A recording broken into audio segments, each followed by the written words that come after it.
என் பேர் மதனா.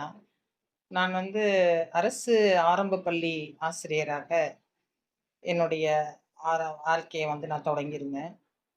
அதுக்கப்புறம் கடந்த 2021ஆம் வருடம் திராவிட முன்னேற்றக் கழகத்துல முழு நேர அரசியல்வாதியா ஆகணுங்கிறதுக்காக என்னுடைய 33 வருஷம் சர்வீஸ வேணான்னு எழுதி குடுத்துட்டு, விருப்ப ஓய்வு பெற்று முழு நேர அரசியலுக்கு நான் வந்தேன்.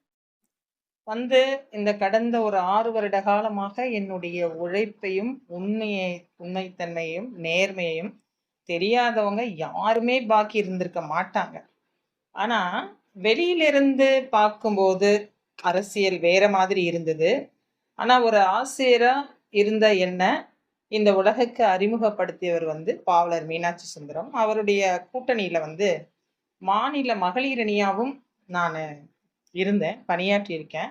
அவர் தான் வெளியில எல்லா இடத்துலையும் திமுகவுக்காக கடுமையான பணி செய்யறது அவர் மூலமா தான். ஒரு ஆசிரியரா இருந்தாலும் நாங்கள் சங்க ரீதியாகவும் ஜெக்டோ ஜியோ அப்படிங்கிற ஒரு கூட்டமைப்பு மூலமாகவும் நம்ம கட்சி வேலையை பார்த்துட்டு இருக்கோம்.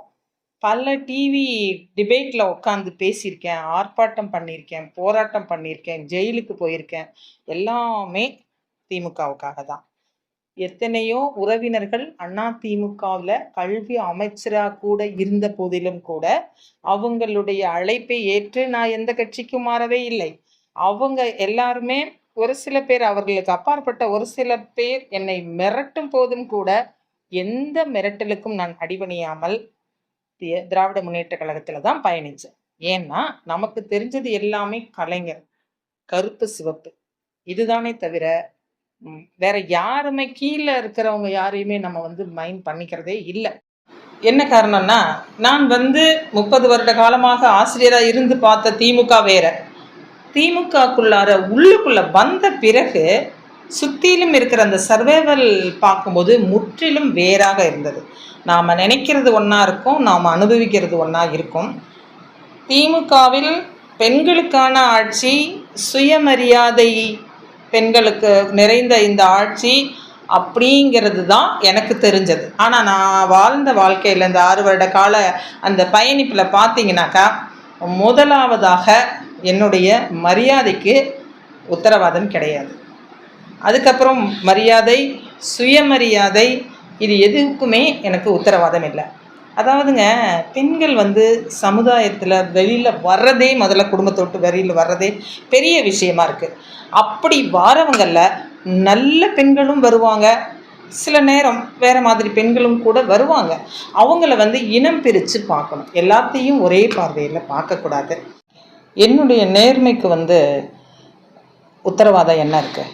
என்னோட மரியாதை, சுயமரியாதை, இதெல்லாம் ஒரு உத்தரவாதம் யார் கொடுப்பாங்க அப்படிங்கிற அதுவே ஒரு கேள்விக்குறியாக மாறிடுது. நான் 6 வருட காலமாக உழைத்திருக்கிறேன், ஏகப்பட்ட பணமும் நான் செலவு பண்ணியிருக்கேன். இப்போ எல்லாருமே முகநூலில் இந்த அம்மா அங்கே நிறைய சம்பாரிச்சிட்டு அதை பண்ணிவிட்டு இதை பண்ணிவிட்டு எடுத்துகிட்டு போயிடுச்சு, இப்போ ஆளுங்கட்சிக்காக சம்பாதிக்கிறதுக்காக பணத்துக்காக, இந்த குற்றச்சாட்டுகள் முற்றிலும் பொய்யானதுன்னு உண்மை, ரொம்ப பொய்யுங்கிறது சொல்கிறவங்களுக்கே தெரியும். ஆனாலும் நான் குறிவைக்கப்பட்டேன். ஏன் குறிவைக்கப்பட்டேன்? 2021 நான் எம்எல்ஏ சீட்டு கேட்குறேன். ஸ்ரீரங்கம் தொகுதியில் 4 தொகுதியில் கேட்குறேன்.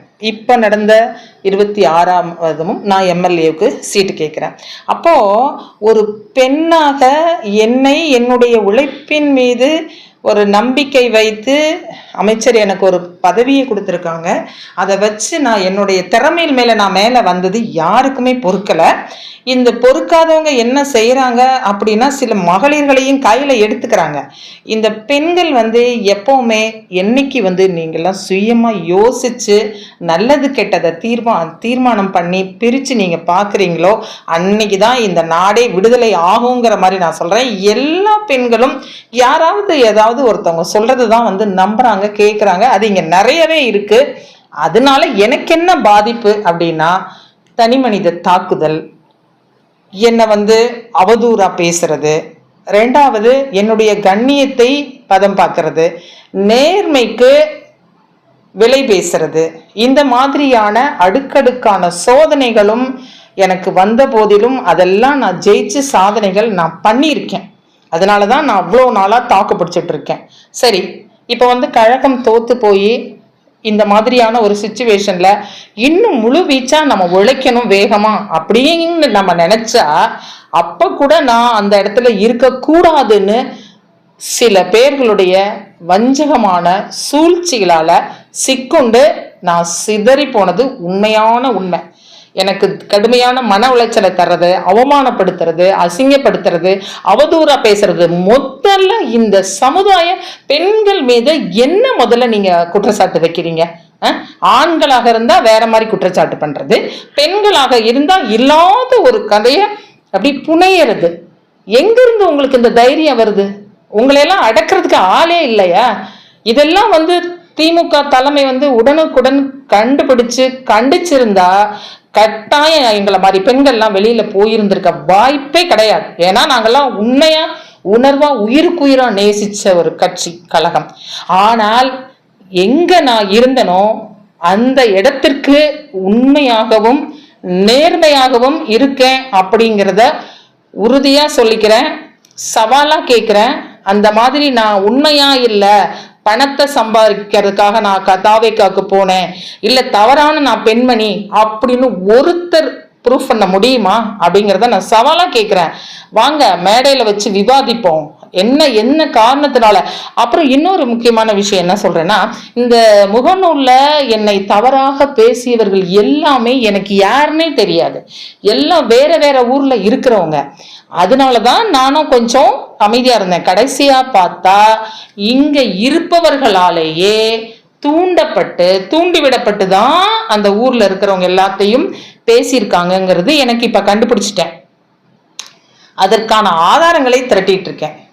ஆதாரங்கள் கிடைச்ச உடனேயும் நேரடியா அவங்க யாரா இருந்தாலும் எங்க இருந்தாலும் நேரடியா அவங்கள இந்த சட்டத்துக்கு முன் நிறுத்தி கட்டாயம் அவங்க அதுக்கு பதில் சொல்லித்தான் ஆகணும்.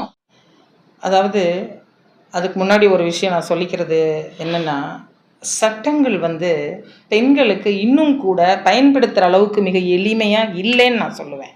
ஏன்னா சைபர் கிரைம் அப்படிங்கிற ஒரு டிபார்ட்மெண்ட்டை வச்சுருக்காங்க. முகநூலில் முகம் தெரிஞ்சவங்க நம்மளுடைய ஐடியை போட்டு ஒருத்தவங்க தவறுதலாக பேசுகிறாங்க அப்படின்னா அது நம்மளுடைய கௌரவத்தையும் சமுதாயத்தில் எனக்கு இருக்கிற ஒரு மாண்பையும் மரியாதையும் குலைக்கும் என்கின்ற பொழுது அந்த சட்டம் உடனடியாக பயன்படுற அளவுக்கு இருக்கணுமே தவிர, இப்போ ஒரு சுப்ரீம் கோர்ட்டில் ஒரு ஆர்டர் போட்டிருக்காங்களா, நேரடியாக கம்ப்ளைண்ட் எடுத்துக்க முடியாது, கோர்ட்ல போய் டைரக்ஷன் வாங்கி அதுக்கப்புறம் தான் எஃப்ஐஆர் போடணும் அப்படிங்கிற மாதிரி ஒரு சட்டம் இருக்கு. அந்த சட்டத்துடைய ஓட்டையை பயன்படுத்தி நிறைய மாஃபியாக்கள், நிறைய பேர், அது முக்கியமா திமுகவில் இருந்து, திராவிட முன்னேற்ற கழகத்தில் இருந்து தான் இப்படி ரொம்ப அவதூறாக பெண்களை வந்து கீழ்த்தரமாக பேசுறீங்க. நல்லா தெரிஞ்சுக்கங்க. இந்த பெண்களுக்காக நான் ஒரு விஷயத்த முக்கியமா சொல்றேன். 33 வருஷமா உறவா உண்மையா திமுகவுக்காக நான் வேலை செஞ்ச இணைய கட்சியை நான் விட்டு போறேன்னு சொன்ன உடனே இதே திமுகவினர் எந்த மாதிரியான தாக்குதல் நடத்துறாங்க, இதுக்கு தலைமை வந்து என்ன அவங்க மேல நடவடிக்கை எடுத்ததுன்னு பாருங்க. நான் வெயிட் பண்ண தலைமை வந்து ஏதாவது எடுக்கும், கண்டிக்கும், ஏதாவது நடவடிக்கை எடுப்பாங்கன்னு எடுக்கல. அதனால தான் நான் கமிஷனர் ஆஃபீஸில் பெட்டிஷன் கொடுத்துருக்கேன். முறைப்படி அந்த பெட்டிஷன் சைபர் கிரைமுக்கு போய் அவங்க நடவடிக்கை எடுக்கணும். அது வந்து சிவிலாக இருந்தாலும் நான் மீண்டும் நீதிமன்றத்தை அணுகி டைரக்ஷன் வாங்கி சட்டப்படி அவங்க பேரெல்லாம் அவதூறு வழக்கு தொடராமல் வழக்கில் நான் எதிர்கொள்ள தயாராக இருக்கிறேன். ஏன்னா பெண்கள் வந்து சும்மா வர்றதும் போகிறதும் அப்படி இருக்கவே கூடாது, வந்து சாதிக்கணும். சோதனைகள் நிறைய வரும், அதை எல்லாமே சாதனைகளாக மாற்றணும். எதுக்காக வெளியே வர்றோம்? மக்கள் சேவைக்காக தான் வெளியில் வரோம். எத்தனை பேர் மக்கள் சேவைக்காக பெண்கள் வெளியில் வருவாங்க? அங்கேருந்து வருவாங்க, அவங்க டக்குன்னு யாருடைய ஐடியாவுக்கு போயிடுவாங்க. யாராவது அவங்கள ஒருத்தவங்க கையில் எடுத்து வச்சுக்கிறாங்க. அந்த ஆண் என்ன சொல்கிறாங்களோ அதைத்தான் இந்த பெண்கள் கடிவாளம் மாதிரி நம்புகிறாங்க. இது மாதிரி இருக்கிற வரைக்கும் எத்தனை பாரதியார் பிறந்தாலும் சரி, எத்தனை அம்பேத்கர் வந்தாலும் சரி, உங்களை என்னமும் பண்ண முடியாது. இதுக்கு எல்லாத்துக்கும் ஒரு முன் உதாரணமாக நான் வாழ்ந்து காட்டணும். திமுக விட்டு வெளியில் போயிட்டேன் அப்படிங்கிறதுக்காக என் மீது பாயப்பட்ட அம்புகள் கொஞ்சம் நஞ்சம் கிடையாது.